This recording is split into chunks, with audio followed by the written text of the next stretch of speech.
None. I'm not going to say very little, almost none. How much no-till is there in Iowa?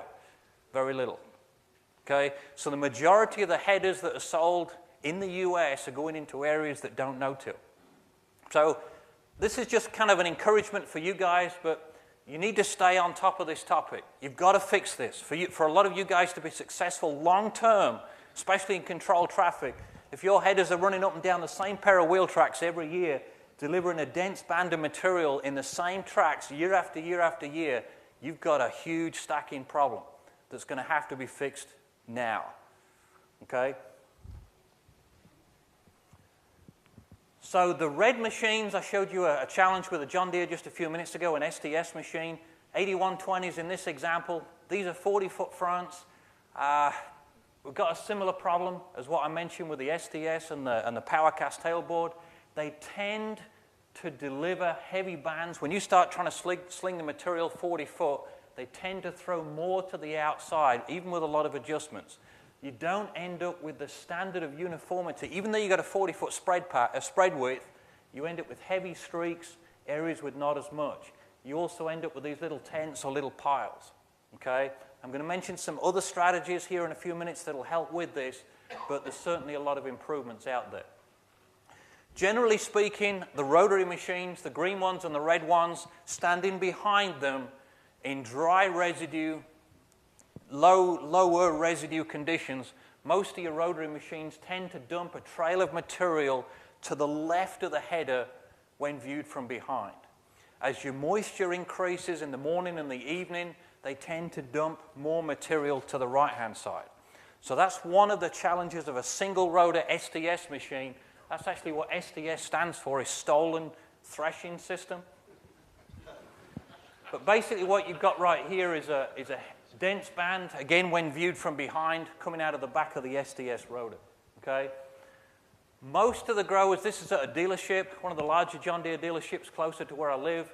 Most of the producers, everybody's buying a chopper. I'm going to say if the dealership doesn't sell a header with a chopper, he wouldn't be able to sell it 1, 2, 3 years on to the next trade. So almost everybody is buying a chopper, minimum.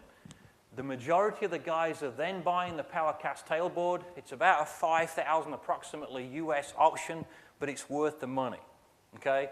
The challenge that you've got with a PowerCast is unless you can feed material evenly into the chopper, from a point of view of distributing material evenly into the chopper, the PowerCast is only going to be as good as the materials distributed into the chopper. What I mean is, going back to this example, if half or whatever that band of material is, if a huge amount of material has been dumped into that chopper, the PowerCast is just going to throw it out to the side. It's not going to spread it evenly because you've got to send the material evenly into the PowerCast to stand a chance of getting it to spread out. So generally, PowerCasts are good. They are sensitive to adjustments. You need to be ready to adjust the plastic paddles forwards and backwards. You need to be ready to adjust the central divider, the speed also. But generally, they are an improvement over a standard 10 or 12 vane tailboard that's common on the STS machines. Okay? So a close-up of the PowerCast, a lot of you have seen it, just a pair of approximately, 40 or 50 cm rotors. Again, work pretty well, okay? One of the challenges for those that raised your hands a few minutes ago, from a point of view of the STS machines, if you look into the back of the header, this is your discharge beater that fits immediately behind the stolen rotor design, which is here. You've basically got two what they call discharge vanes. Okay?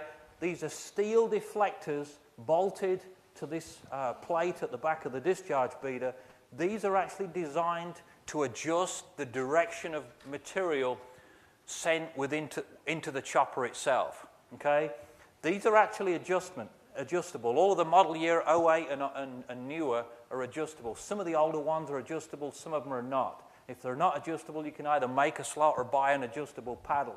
But anybody that's got the newer machines, newer than 2008, these are adjustable.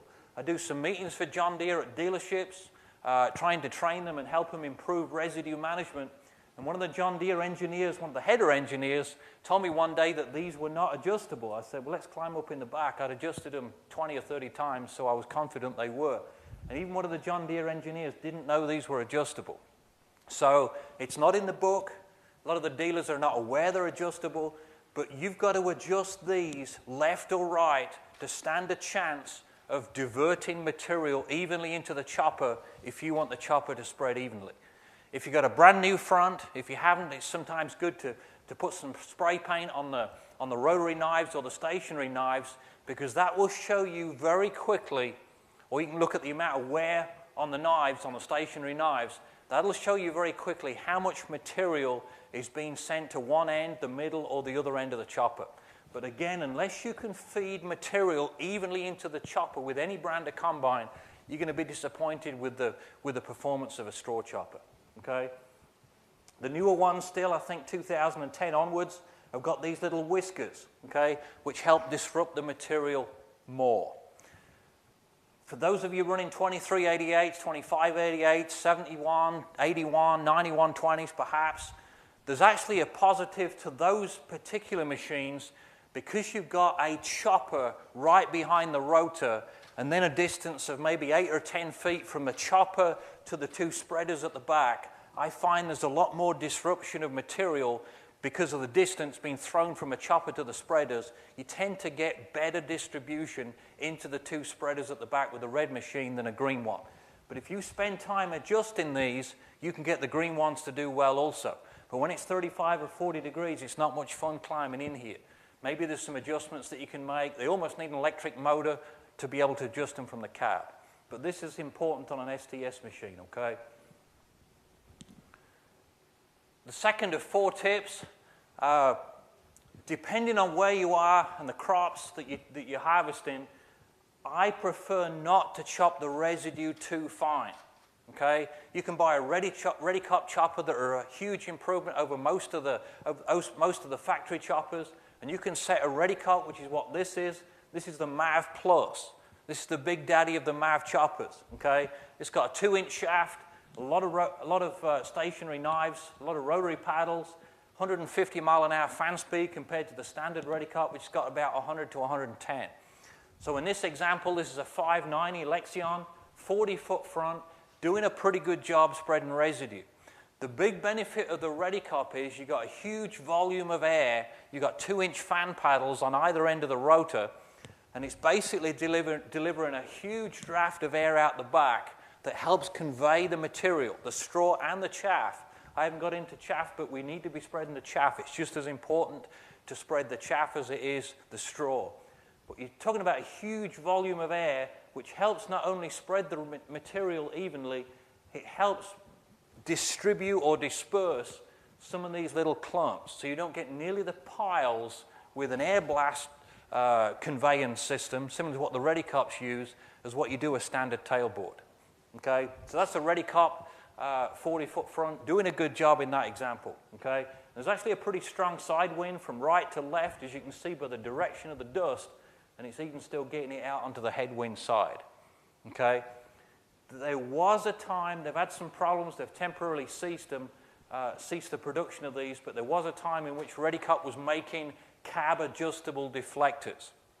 The new John Deere 690 series that you should see this summer have an option to adjust the tail fins, the tailboard fins, which is a plus. We need to hope that ReadyCut gets the problems isolated to bring this back.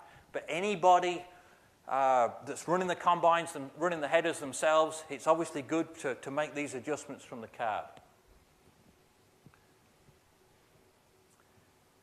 The third tip to help you spread in the residue with a header, I'm going to suggest keeping the header full. It sounds obvious, but a lot of producers are still not pushing the headers fast enough. Okay? By keeping the header full, you're throwing more material at the choppers, more materials at the spreaders. It'll do a better job spreading material. Okay? We've got 108% engine load there. That's kind of a photo opportunity. You don't see that.